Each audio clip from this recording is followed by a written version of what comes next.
The best form of marketing is still word of mouth.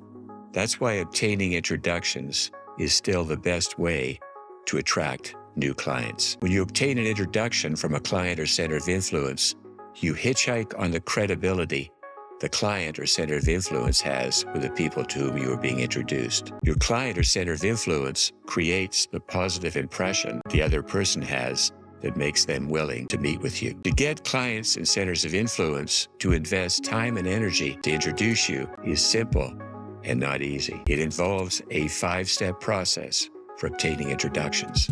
Step number 1 is you have to affirm your relationship with the nominator, your client or center of influence.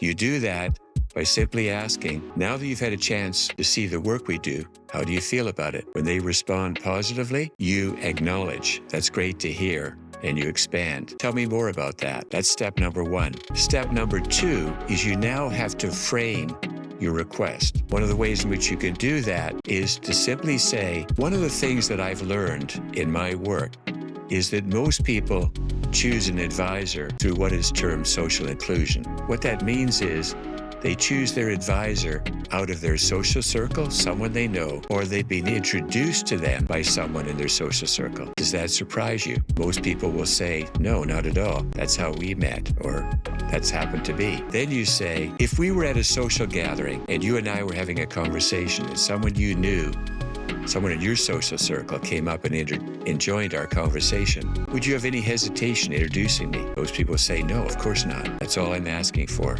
is an introduction to people in your social circle. They will make their own determination about whether or not we can work together. Does that seem reasonable? Most people say absolutely. Could we set up a time, either now or at a future date, to put together a list of people whom you're close to, part of your social circle, whom you can introduce me to? You probably know 20 people I would benefit from meeting. If we could put together that list and then look at the ways in which those introductions could be arranged over the next 4 to 6 weeks or 4 to 6 months, that would be really helpful. Does that make sense? And again, when people nod, now you move into getting that list. That's step number 4. You get as many names as possible. Once you have a number of names, now you qualify. You want to learn as much as you can about those people. The 5th and final step is getting that other person engaged in setting up the introduction. You have to get their buy-in to how they will do it. It may be through an email introduction, maybe over coffee or lunch. It may be a visit to their office. It may be a social gathering or function that you or they arrange. That commitment, though, is critical. You thank them and you stay engaged to make sure that those introductions occur. That's the 5-step process. Step number 1, affirm your relationship. Step number 2, set the context and describe purpose. Why is it important that you want to meet people who are like them?